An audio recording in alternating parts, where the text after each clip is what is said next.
sine, cosine, and tangent. The most rudimentary functions in trigonometry. The foundation of almost all trigonometry summed up into one sweet, delicious concept. This concept has been taught in schools and workplaces alike for centuries on end, from all the way to determining the rise and setting of the stars, to finding the angle of a toaster's shadow. This is all thanks to a good pal of mine, technically of yours, Hippocrates of Nicaea. Hippo created the foundation of trigonometry in the time frame of 180 through 125 BC. The first appearance of the sine angle appeared around the time period of 500 AD in the works of Hindus Aryabhata. This paper is going to explain the origins through Copernicus, Fibonacci, Regiomontanus, and the use of the triangulus omnid modus. Whoa, come on! 1. This isn't some English paper. 2. Your pronunciation sucks. And 3. Ben is going to sleep. Come on, let's get to the goods. First, we get started with this magnificently thick book, which has The Birth of Mariah's Nightmare on page 138. You can't scare me with this. The beginning of this trigonometric function begins with the basics. First, the basis of trigonometry is the big 180, the triangle A, B, and C.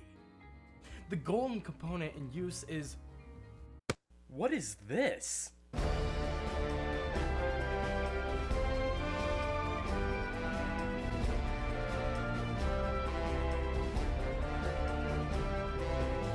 The Legend of Zelda Breath of the Wild is a magnificent game for Nintendo Switch.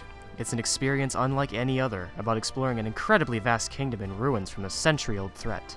You play as Link, a fallen hero who's tasked with saving Hyrule from the clutches of Calamity Ganon after taking a 100-year-long nap. Guess who found the snooze button? Link explores the marvelous land of Hyrule with help of the Sheikah runes, his infinite pockets, and his trusty paraglider. The feeling of getting lost is a feeling unmatched by the feeling of trigonometry. This isn't a game review, Evan. It's a math project. We gotta keep those grades up. You're right. Well, let's focus on that paraglider for a hot minute, because this transportation device is really something. On top of functioning as a great tool Link uses to glide from Hyrule's highest peaks, it also mechanically functions surprisingly consistent. To be more specific, it's never affected by wind apart from updrafts that large amount of heat produce, and more importantly, it always flies at a consistent angle of depression. What this means is, if we could find a way to calculate the angle, we could predict where Link would land paragliding from anywhere in any direction. The only issue is, how do we find it? Glad you asked. Let me first explain the basis here. As I was saying, the golden rule we need to know is the Pythagorean theorem, and it was created by this gem, Pythagoras. The Pythagorean theorem is a squared plus b squared equals c squared. Simple enough, right? Where the pencil hits the paper is when you try to figure out a numerical value when one is missing. For example, if we use a triangle with a base of 3 and a side of 4, we gotta find the hypotenuse. If we remember the Pythagorean theorem, which is a squared plus b squared equals c squared, all we have to do is square the length of the side, smash them together, and use this cute little squiggly line to find the root of the equation. This is the hypotenuse. We did it. Sweet. This creates the problem though. How do we find the angle of one of the corners? Sine. Aha! And sine. In other words, it means opposite over hypotenuse. If we apply this to the equation, just with a little added flair, we smack the opposite over the hypotenuse and put it in the sine -1 equation. This gives us the delicious answer of 53.1301023541559787031443874440907 degrees. Doesn't that just roll off your tongue? Ooh, so good. Delicioso. So delicious. OMG. What about the other corner though? Good question. All you need to do is add the previous corners, 90 and 53.13010235415, yada yada yada yada, together and subtract it by 180. That gives you the last corner. So beautiful. Smack this in front of your family picture, because your family pales in comparison. Let's continue. 1 through 30? Nah. 61 through 69? Huh? Real life questions? Useless. Why are we learning this when we can't even apply it to anything? Hey, I know a place where we can make use of this. Over at the Ridgeland Tower in Midwestern Hyrule, we can find the young lad Branley. He's trying to figure out the mystery behind the race of birdmen known as the Rito. I've been intrigued myself, so let's hear what he has to say. According to all known laws of aviation, there is no way a Rito should be able to fly. Its wings are too small to get its big, fluffy body off the ground. I'm guessing you tried asking? Yeah, it didn't go over well. Anyways, we can take advantage of his impeccable measuring ability to measure out a hypotenuse and height for our tower triangle. Then we simply find the sine of this triangle, and we're good. However, we have a more pressing matter to take care of, as Link is not an appropriate flying attire.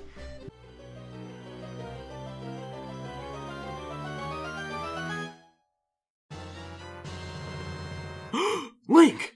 You are showing a little bit of your shoulder. You don't want to be scandalous, do you?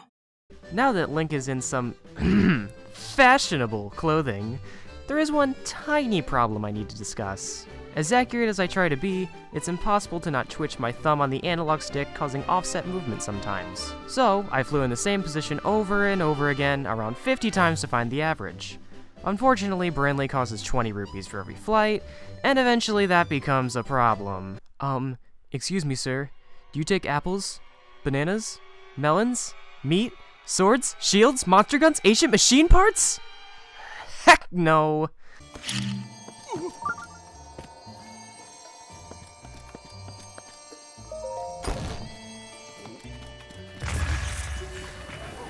Don't worry guys, he's fine. Anyway, after enough testing, we finally calculated an average of 207.2 meters for the hypotenuse, and 63.9 meters for the height of the tower. Ahem. We can then find the angle of— A freaking hem! What? This is my part. Fine. We can then find the angle of Link's glide with the equation sine -1 of 63.9 divided by 207.2, which gives us the result of 17.96 degrees. BAM! That's what I call organized. A little bit too organized if you ask me personally, but let's continue on. Anyway, we'll round this to 18 degrees to make it simple. But more importantly, we can use this angle to predict where Link will land in any direction as long as we know the height he starts from. Unfortunately, this doesn't have much use beyond the— Huh? Hey Evan, what's the Ridgeland Tower? I'll take it from here. Unfortunately, this doesn't have much use beyond the Ridgeland Tower, as it's the only tower we know the exact height of. But what can you do? Oh, I died again. It's my turn now. I'm still playing. You've been though. playing for hours. They've only been seeing me play for 5 minutes. That's not fair.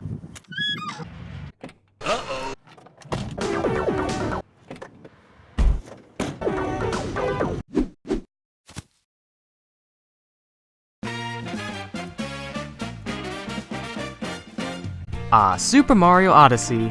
A game you'd think would be super happy and cheerful, but in reality it's a dark and depressing mess, making it perfect for a trigonometry project. The story begins after a 10-year-long Trojan War detailed in Super Mario Iliad. Mario has decided to return home to the Mushroom Kingdom. Once Mario arrives, Bowser decides Mario doesn't have a bad enough life, and smacks him away with a single hat stroke.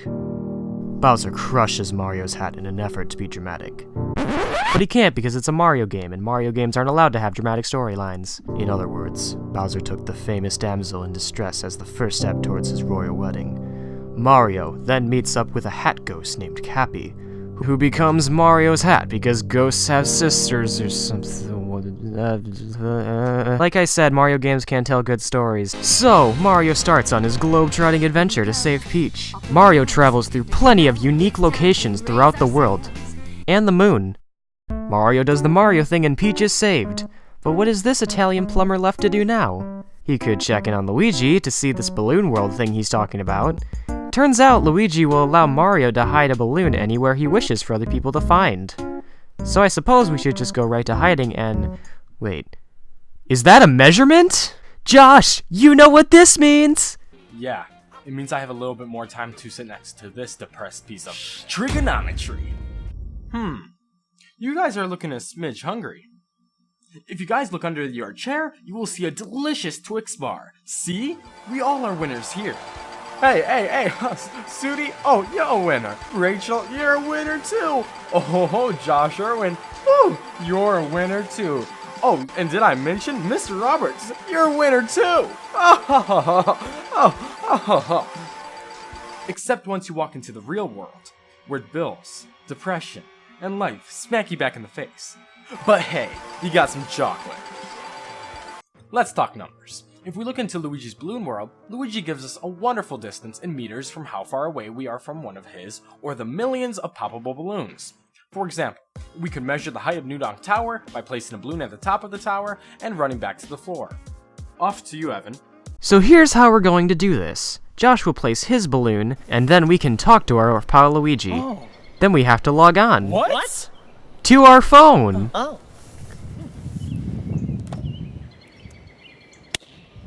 And jump off New Donk Tower and land on a building. That's impossible! We're going to find our numbers via Josh's balloon placement. He will glide off the tower with varying techniques, and we'll find the angle for all of them. We'll do this by placing Mario at the top of New Donk Tower where Josh starts his descent, and at the base of the tower directly below the previous point. At these 2 points, the distance away Mario is from the balloon will be displayed. These measurements give us the adjacent and hypotenuse ends for our triangle, and we can use the cosine trig function to calculate the angle. Josh starts by performing a roll off the tower. This gives us a measurement of 106 meters on the ground and 190 meters of the distance he rolled. Then we simply plug and play with the equation cosine of theta equals 106 meters divided by 190 meters. Like before, we solve this by taking the inverse cosine of 106 divided by 190. This gives us a calculated angle of 56.1 degrees. Now that we have that, let's try another technique to lower that angle a bit. With the help of this conveniently placed scooter, mooter? With the help of the mooter, Josh flies off the tower with style. This time we get a grounded measurement of 121 meters and a style distance of 200 meters. Once again, plug in those variables and take the inverse cosine of 121 meters divided by 200 meters. The answer is 52.8 degrees. Look at that, it's a smaller angle! But, can we go further?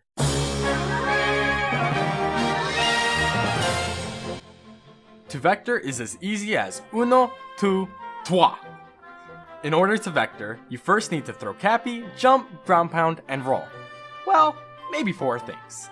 But do not try without that 45-degree angle. You know, that pi over 4, that square root of 2 over 2 for x and y, if you know what I mean. Mario flies off the tower lightning quick, and we get measurements of 140 meters on the ground and 212 meters in the air. You know what to do.